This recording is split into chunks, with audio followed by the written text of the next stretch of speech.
Face reality! Not again. How's it going, folks? Per popular request, we're actually going to be looking back in time to some of Raymond's older comments to see exactly what he had to say in regards to him challenging MCtoon to a debate. Let's get into it. The video where all of these comments can be found is titled, Iggy emailed me a list. Let the debate begin, and it was posted by MCtoon Live 7 months ago. The link to it can be found in the description below. This is the very first comment on the webpage, and it is pinned by MCtoon, stating that I would annihilate you, Toon. Well, let's see where he goes from there.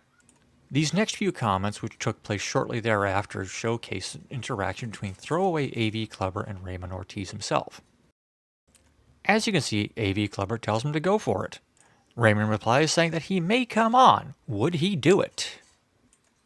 I'm sure he would have you on for a debate. You could even email him. Raymond replies, my emails have went unanswered. Now keep pretending. Spoiler alert, Raymond didn't email him, as you can see in this next image. As you can see, this is my comment telling somebody that I had emailed MCtoon, and that Raymond had never sent any emails. Immediately thereafter, MCtoon issues a date for the challenge, and says that he would email him, but he doesn't have Raymond's email address. Very specifically, the date is Tuesday, July 25th at 8 p.m. Central Time, and MCtoon's email address is listed above. And again, he has no emails from Raymond. Several comments later, and if I remember correctly, several days, and of course, MCtoon has yet to receive an email. To which Raymond replies, do you have my email blocked, like Red's Rhetoric does? We already know that MCtoon doesn't have Raymond's email address, and therefore can't block him. Which is shown in this comment here, where MCtoon offers to whitelist Raymond's email address, just in case his email provider is blocking it for some reason. And Raymond replies, prepare. I will do so shortly, but please make no mistake, it must be civil discourse. My format is discussing that which can be physically demonstrated. Which in and of itself is a contradiction, because nothing about the flat earth hypothesis can be physically demonstrated at all.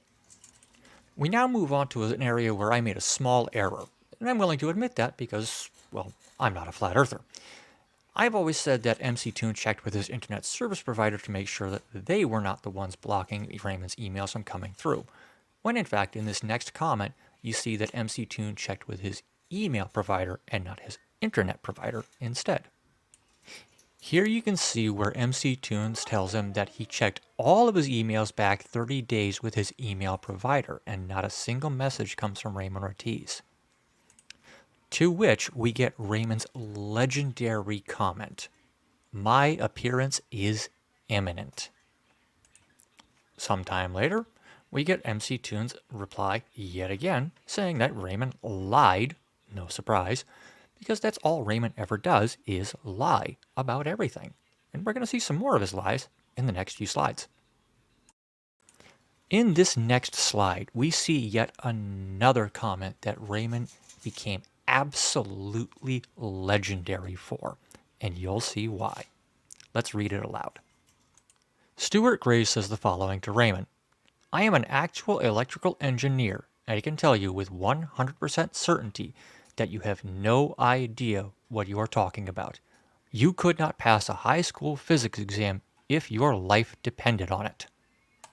And this was Raymond's legendary response. Yet I was the valid Victorian of my graduating class. I find it simultaneously interesting and boring when one's repeated rebuttal is to accuse a lack of understanding where said lack of understanding is never pointed out. This is due to fact that you have no rebuttal but wish to pretend that you do.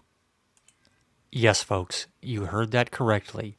Yet I was the valid Victorian of my graduating class. Then about a month ago, Raymond decides to go back to throwaway AV Clubber and say, when are you going to debate me? I recently guided a globe earthling to admit why your model does not know what grave it is itself. Would you like to learn why and stop hiding behind these YouTube characters? Raymond, perhaps you should actually attend your first debate with MCtoon before you start challenging others to debates that you're never going to attend. This is Raymond replying to me again, saying that I follow Toon for reassurance that the globe model still stands, when in fact it greatly falters at the behest of the Great Awakening per the Flat Earth phenomenon. Something that Raymond is absolutely adamant is happening is that people are waking up to Flat Earth because it's the truth. But he can't actually describe why Flat Earth is true, mostly because it isn't. He provides absolutely no evidence for anything and only attempts to assert his own understanding of logic, which is delusional at best, into any scenario that he possibly can. He then goes on to say that MCtoon needs to keep the Globe Earth charade going so that his viewers will not feel like all is lost, and so that he doesn't have to go back to gaming or NASCAR content, which MCtoon has never done either of. In this final slide, we see Raymond addressing somebody who has offered to be an intermediary between Raymond and MCtoon, as it has been several months, and Raymond still hasn't addressed MCtoon. Raymond also says that the entirety of MCtoon's audience is guilty of nothing but ad hominem attacks against him, which isn't true at all. An ad hominem is a form of fallacy that attacks the person rather than the argument they are presenting, in which case Raymond has presented his questions and they've all been answered repeatedly. And I'll start with his first point. Can you physically demonstrate water in volume/quantity having an ability to maintain a fixed convex state upon its surface? Well, yes, Raymond, I can, and I have before, with these images. All of these images demonstrate exactly what Raymond is asking for. Water in volume maintaining a fixed curving state upon its surface.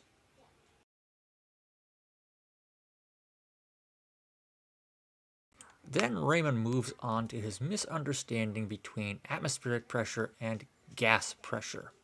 And I'm going to knock off 2, 3, and 4 with a single image right here.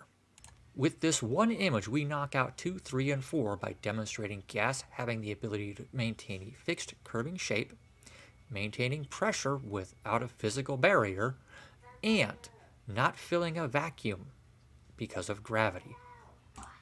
And of course, Raymond, in his incredulity and ignorance, will claim that a satellite image, like this one, is nothing more than NASA fakery and CGI designed to deceive the masses. And now we move on to the fifth and final question that Raymond loves to ask as a universal gotcha, where he goes, why don't they know what gravity is in any fundamental way?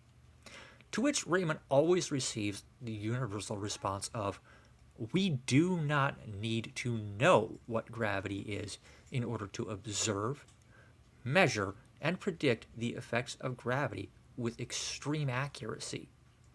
Raymond hates this response because he doesn't think that it actually answers his question.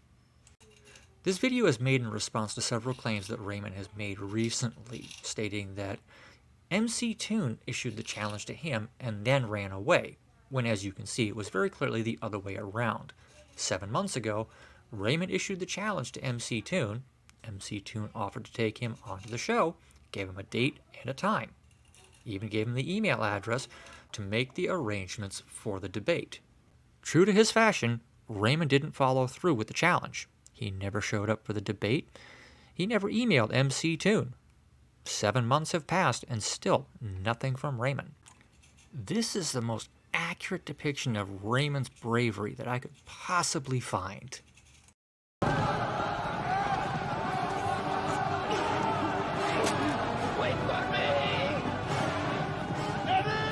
That's going to wrap it up for this video, folks. Let's see if Raymond actually can develop the courage to face MCtoon in a debate or not, like he asked to 7 months ago. Raymond, the ball's in your court now. Let's see what you have.